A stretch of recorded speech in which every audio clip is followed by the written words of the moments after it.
What's up, YouTube? My name's Nesto. Welcome back to my channel. So today's Friday. As you can see, we woke up to some snow here in Chicago, and I think around here, starting today, next week's gonna be spring break. So I think that's part of the reason why it's so slow today. And I'm thinking it's gonna be slow next week as well, because a lot of people are gonna try to escape this, or maybe they're not looking to get stuff done while spring break, while vacation, while all the kids are home. You know, it's gonna be a tough time to get things done. But I wanted to make this video to remind you guys to learn how to say no, especially in TaskRabbit, especially handyman. We get all these odd requests for jobs, and since we want the money and we think we could do it, we take on jobs that we have a feeling that we probably shouldn't take, and it ends up costing us a bunch of frustration and stress.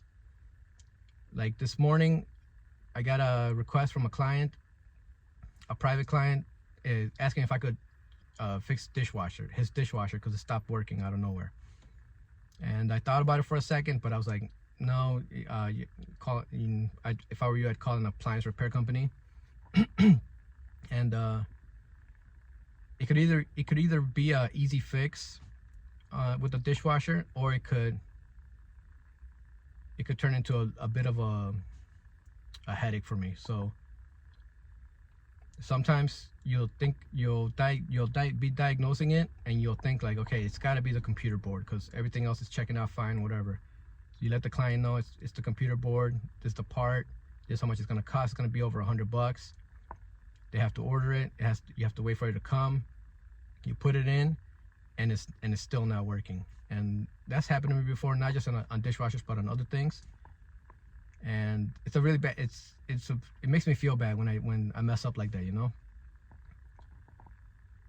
So I said no to the dishwasher. I've had, I used to do some appliance repair, so I can take that job, and I'm pretty sure I could accomplish it, but it's just not worth the stress that it might bring me. So I'm kind of patting myself on the shoulder for saying no, even though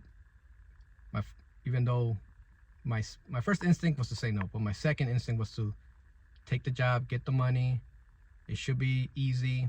But one time I fixed the dishwasher, and it was all done, and I was putting it back into its slot, trying to get it back, wedge it back in, and I put my knee up against the panel, and I dented the panel, and that turned into a nightmare. I think I might have ended up having to do an insurance claim on that one.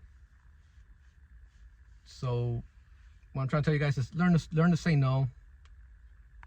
You know, trust your gut. If you think like, man, this job might turn into a headache, is it worth it? You know, somebody on the Facebook group for TaskRabbit, all they do is mounting, and they got a request to mount some floating shelves, and they were asking because on the wall where they want the floating shelves, behind that, on that same wall behind it, is the electrical panel.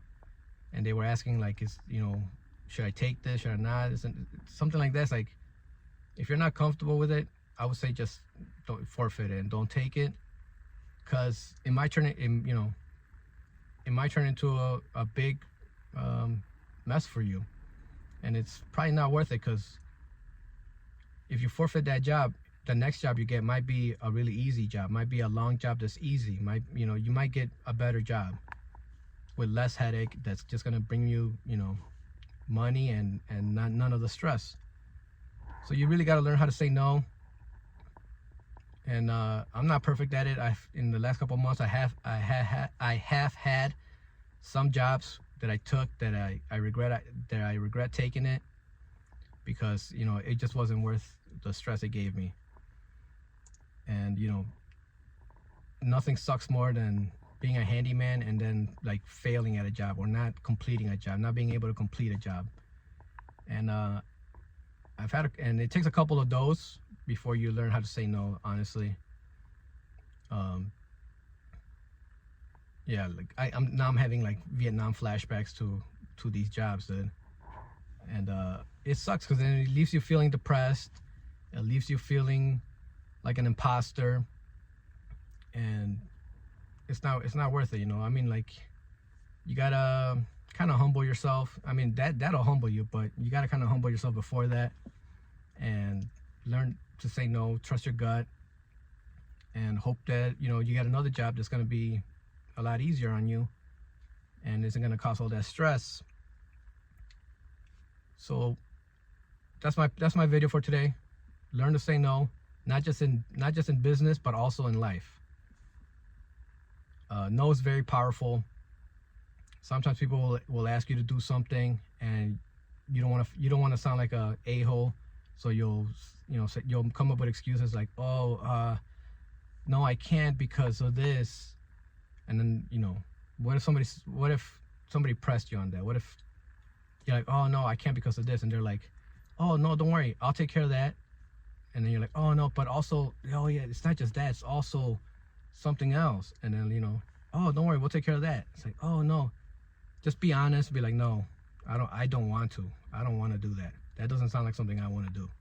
You know what I mean? Like, because then you don't leave them many options of trying to sway you into doing it. And that's something I'm learning also in life, of just saying no. And you guys should work on it as well.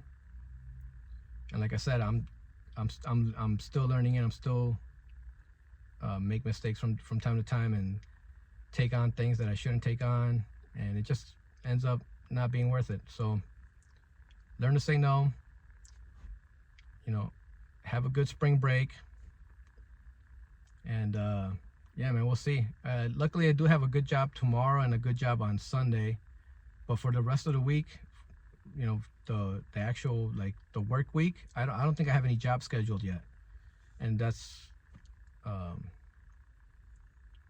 usually have at least a couple, and then they start coming in a day or two before a task, and then in the summer, obviously, you're like booked a week out or whatever. But yeah, it's kind of slow.